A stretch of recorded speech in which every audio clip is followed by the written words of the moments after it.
আসসালামু আলাইকুম রহমতুল্লাহ।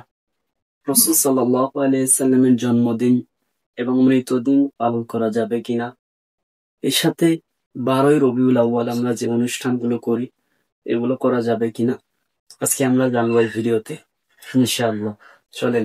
রয়েছে তার একটি বড় বেদাত হচ্ছে ঈদে মিলাদুন্নবীর বেদাত। ঈদে মিলাদুন্নবীর বেদাত।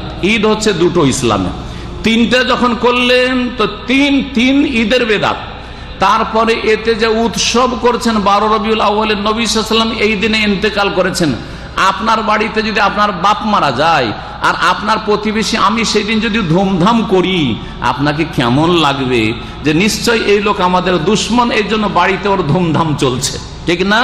এই 12 রবিউল আউয়াল নবী সাল্লাল্লাহু আলাইহি ওয়াসাল্লামের ইন্তেকাল হয়েছে নিশ্চিত, কিন্তু 12 রবিউল আউয়াল নবী সাল্লাল্লাহু আলাইহি ওয়াসাল্লামের জন্ম হয়েছে নিশ্চিত নয়। বড়ই দ্বিমত রয়েছে, কারণ তার জন্মের সময় কেউ জানতো না যে ইনি নবী হবেন, কেউ লিখে রাখেননি, সুতরাং অনেক ইখতিলাফ রয়েছে।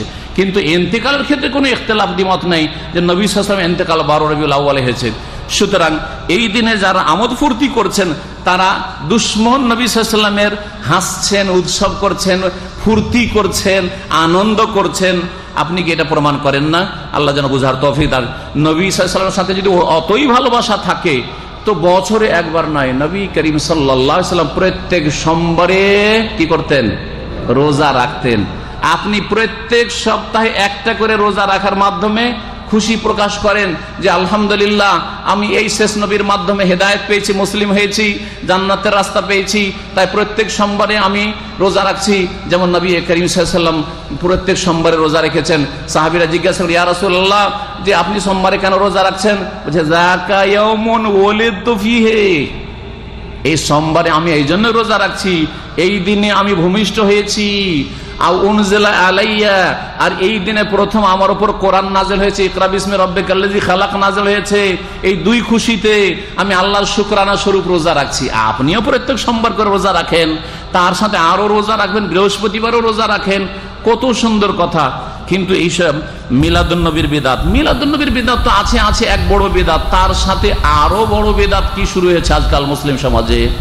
আপনার বাপের জন্মদিন, মায়ের জন্মদিন, হ্যাঁ, ছেলের জন্মদিন, আজকে বার্থডে।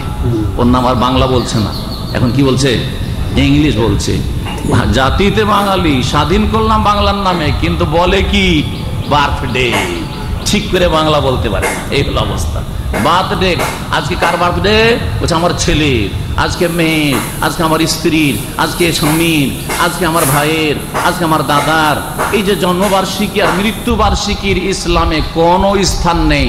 কারো জন্ম তারিখ মানান আর মৃত্যু তারিখ মানান, সবগুলি বিদআত। নেতার জন্মবার্ষিকী, আমাদের নেতা এই দিনে জন্ম নিয়েছে, আমাদের যে নেতার শোক দিবস, আজকে মৃত্যু দিবস, শোক দিবস পালন করা হারাম, আর তারপরে জন্ম দিবস পালন করা হারাম, বিবাহ দিবস পালন করা হারাম। সবগুলি হচ্ছে ইহুদি খ্রিস্টানদের অন্ধ অনুকরণ করা। আর যারা কাফেরদের অনুকরণ করবে তাদের দলে শামিল হবে।